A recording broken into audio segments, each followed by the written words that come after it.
SCP. The stars do not wait for you. It's quiet out here. The desert sprawls from horizon to horizon, where purest white meets twilight red. There are no edges here, no angles, just curves and the gentle rise and fall of dunes as far as the eye can see, and everywhere beyond that. Had a visitor from some other world laid eyes on this place, they might have found it serene, even beautiful, pure. But I can enjoy no such delusions, regretfully, for I know what lies beneath and among the sands of this endless desert. A carnal house spanning an entire planet. 7 billion human souls ground thin and fine, until no trace of their existence could ever be found. I know this because I put them all there. Oh, brother. It happens so fast. Once we're gone.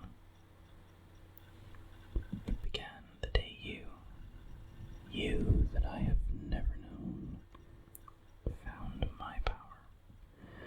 The power I hid from myself in some previous life, for reasons I can now easily guess. I was looking out of the window of my apartment so that I could see the stars, but instead I saw you, blazing as you tore yourself asunder to keep the power away from yourself. You didn't trust what you would do with it, and so you chose to throw it away. You knew yourself all too well, as I suspect I did too, at one point. By all accounts, I should not have been able to see you, from my apartment was truly a tiny containment cell about a half-mile underground, but such considerations never meant much to one living entirely in his own world. When I saw the moment of your demise, I became aware of myself for the first time in... I have no idea how long. Whichever part of me that led me to throw away my power did the same to my will, trapping it in an eternal status quo from which there could be no release. An eternity of filling spreadsheets for employers who existed solely in my head, of 9 o'clock meetings with no one, of fake masturbatory crushes over imaginary women. An entirety of tired, grinding mediocrity. But that was over that night, with your soul burning in the atmosphere like the loneliest of stars. I awakened. I died. For whatever left of that little cell-turned apartment wasn't me anymore. I was never more than an earthworm, distinct from all the rest only in that I had a little more control over the soil in which I crawled.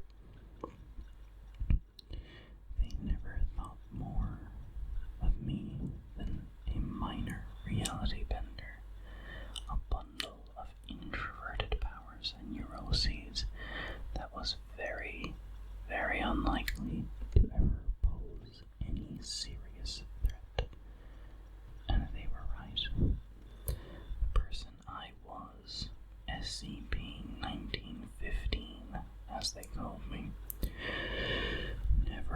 was anything other than that. But 1915 died that day, watching a fallen star. The thing that swatted the guards posted at its cell like they were less than gnats, that raised Site-17 into this fine white sand that is now so warm beneath the feet. That was something else. Not an entity, for that would imply a personality, and this thing surely has none. Not a purpose, for there is no purpose behind its action, then, nor will there be of any of its actions to come, nor was it a will, for it wants nothing, not vengeance, not a domination, not freedom, not even simple power. No, if I had to describe that thing as anything at all, it would be an absence, a void where the entity should be, a lack of purpose, an imbecile force devoid of any will, an absence. The sand is still warm to the feet. That means the sun still burns high above. I wonder why it lets it remain when all else was so quickly erased, when it could so easily just reach and pluck it out of the sky. Had it the flesh, had it been another, I'd suspect it was to mock humanity's memory, to mock that sliver of me that still persists in the flesh, stubborn like a buried tick. But this is the absence. It does not mock. After Site-17's destruction, retaliation soon followed. Standard containment teams at first, though certainly still enough to meet any anomaly the Foundation imagined could be contained in Site-17 with overwhelming force. And when those men failed to return, failed to even report their arrival, more serious measures had to be taken. Site-17 had always been isolated, and so they could act freely. Gunships and fire teams, aerial bombardment, and artillery barrages. The Foundation came down on what it still believed to be SCP-1915 like a fire god's fist, all heat and sound and bluster. Had it been truly corporeal, I doubt even ashes would have remained.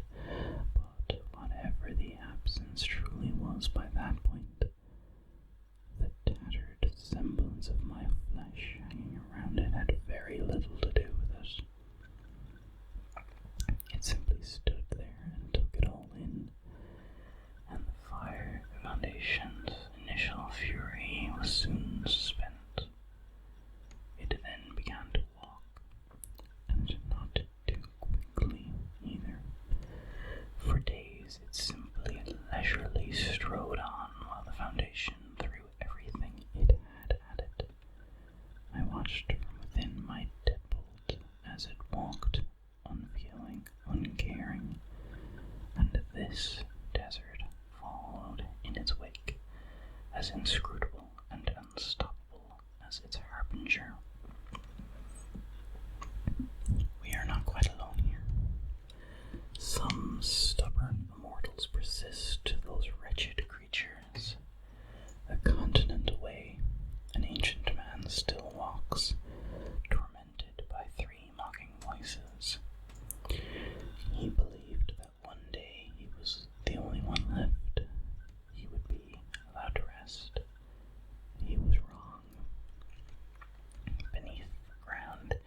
as a soul, suffocating as the earth slowly grinds its sanity to mulch, and from its prison of gold and rubies, there would be no release. Elsewhere lies a once smiling god, as the sands cover his prone figure. He does not resist. He had once promised the world his love, promised humanity the stars. Sand pours through his fingers as he tries to gather his flame together, his people. But it is dying and they are dead, extinguished. When someone walks, they are bound to reach somewhere, eventually, despite everyone's best efforts. And so the absence arrived at its first city, the sands at its heels like an obedient lapdog.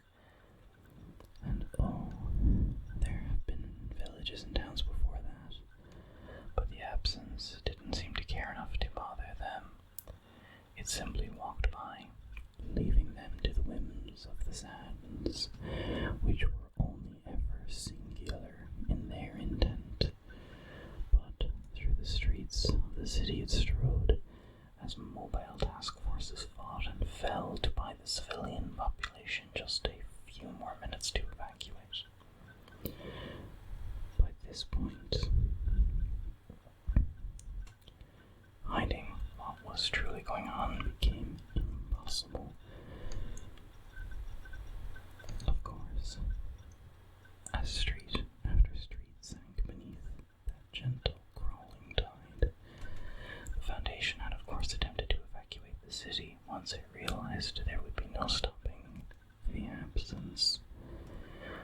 But if I've learned anything in my eons as a corporate peon, it is that organizing an operation of that magnitude is something that takes a lot more time than the Foundation had. It's a wonder they managed to save as many as they did.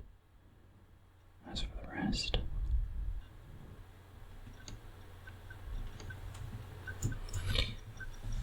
it had waited until night fell. I imagine it was an eerie sight.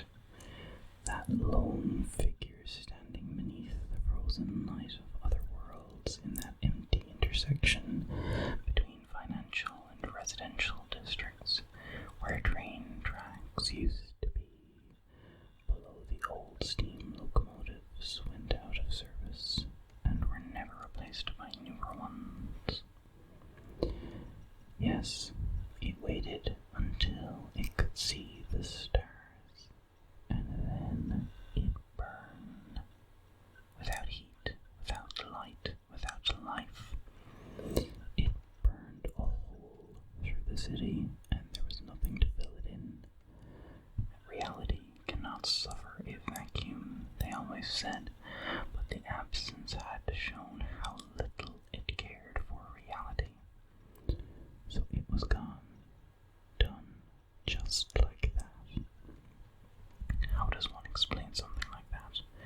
How do you describe what isn't there? Where one moment was a city of 500,000, the next it wasn't. To the place it was, even the sands wouldn't come. It was just a scar. It was nothing. It was then, I believe, that the Foundation realized it could not stand alone.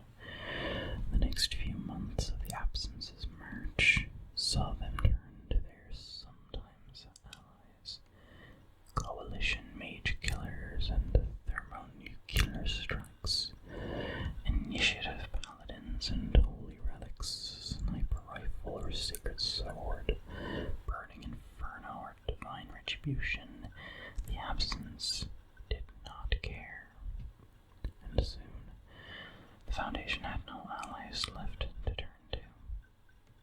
It then called on its once vicious enemies. Ink eaters wove their art in maddening patterns to break the minds of the infinite. Archivists and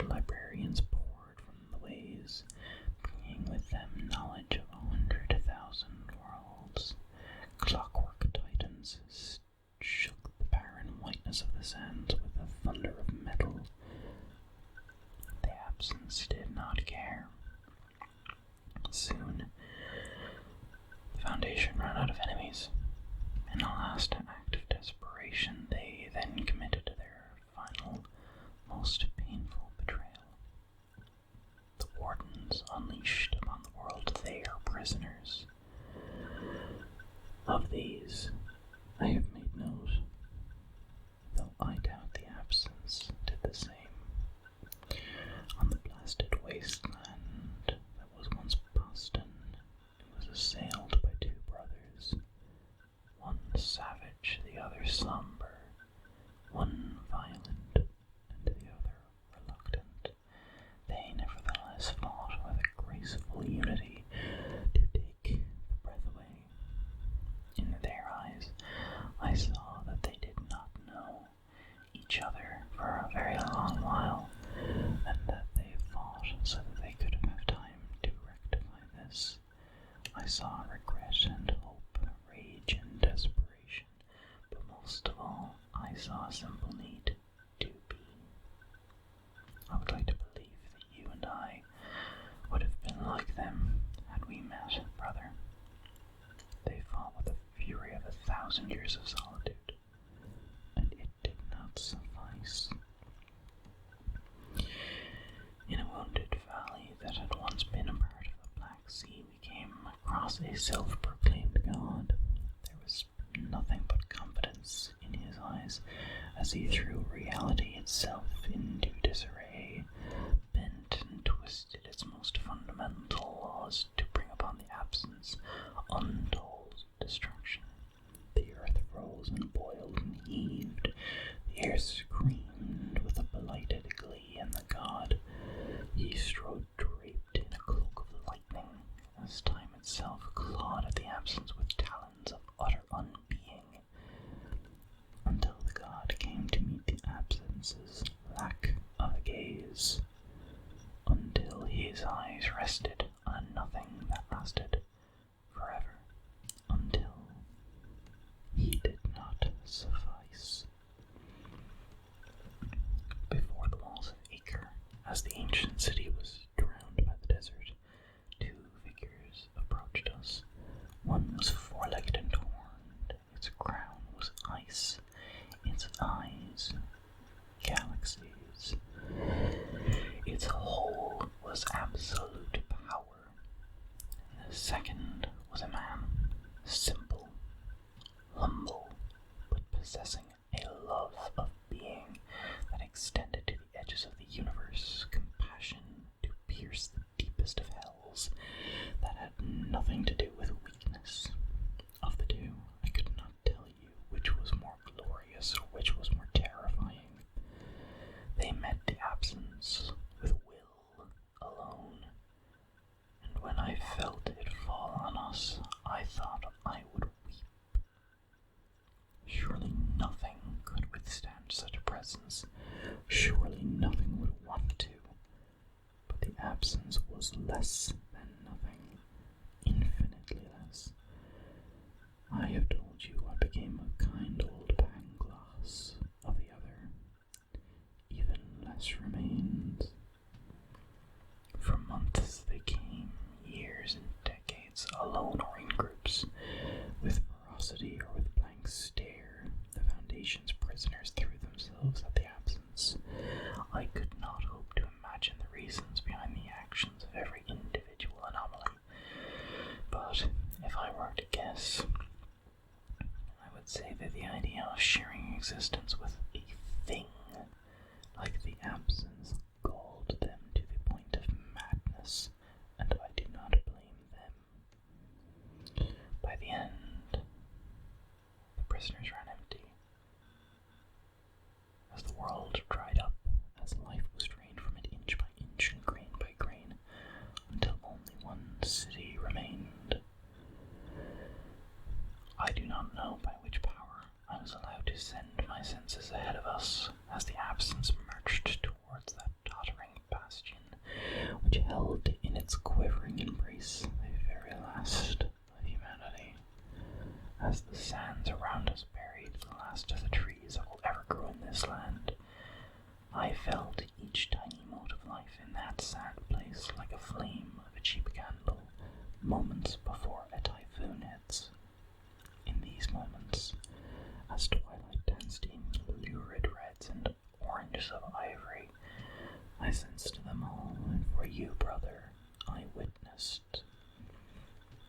In a low, narrow room, a woman sat, hunched at the foot of her even narrower bunk, and couldn't bring herself to pray. She had lost her mother when she was not but a babe, and though she was no longer young, her features still displayed all the violence of that incident. Her mother stood before the eater of children and did not budge, and when they both fell down, she sang still the praise of our Lord. She lost her father in the first days of the war against the Absence, as the paladins marched with holy fervor in their eyes. But her father had been a believer, had always been a strong presence in her life, an anchor unmovable by anything but regret. He had promised her he would be back. He had not meant to lie, but his God forsook him. When it counted most, he had forsaken them all, and now Naomi knelt at the foot of her even narrowing bunk, and could not pray, so instead she cursed. Below, in a series of tank cellars which might have once stored cheeses, a woman of about 40 tinkered with a broken toy. When she was young, she made wonders, such wonders. In every line etched across her prematurely old face, I saw what could have been, had it not been for the Absence. For me, in the dim light and the soft noise of rotting wood crumbling beneath calloused fingers, I saw the depth of potential, the death of all possibility, and though Isabel was stubborn as she always was, she knew that this toy would be her last. Just as well, she thought. After today, there would be none left to play with it. And on the rooftop of the highest building still standing, an elderly man watched the world come to an end. He was once an agent of the Foundation, once one among 100,000 ready, prepared, and collected. His duty was to instruct new agents what was proper for an agent to do, how it was proper for an agent to think, and he had never been good at his job, since generally his recruits survived for long enough to thank him. But what was he now, he wondered, as he watched the sands pour over the paltry last lines of defense. And that few defiant fools erected the day before, his lads and lasses were all hunks instead, and all that he knew, all of his years of training and experience, in the end they amounted to less than nothing. No longer an agent, for there was no longer an agency, no longer a teacher, for all the students were gone. No longer a man, since, well, it would not do to repeat that, now would it? No longer anything, and that was the cruelest joke. It no longer mattered if the Absence arrived, he thought. They were already within. A noise behind him, and the old man turned to see a small mousy man in a wrinkled grey suit and deflated hat that at one point was likely a fedora. He looked at the old man but said nothing. Lombardy looked back and didn't know whether to laugh or cry, but soon it ceased to matter. And such was the end. Quiet, small, bereft of heroics and great deeds, free of presentations of great meaning. One night there was the human race on the planet Earth, and the next there wasn't, and that was that. The stars did not wait for you, brother. yourself in the skies above, they looked upon you and felt nothing. The stars did not wait for humanity, for all the promise it showed, for all the promise others saw in them. But what of the absence? What of me? I am, by all accounts and possible qualifications, the greatest monster this world has ever saw. Perhaps that any world saw. And yet, brother, I think now that the stars wait for us. For me. Where is the justice in that? Seek it not, for there is none. But the fact remains, brother, these stars do not wait for you, but they wait for me. To take them into my embrace. I suspect I shall not be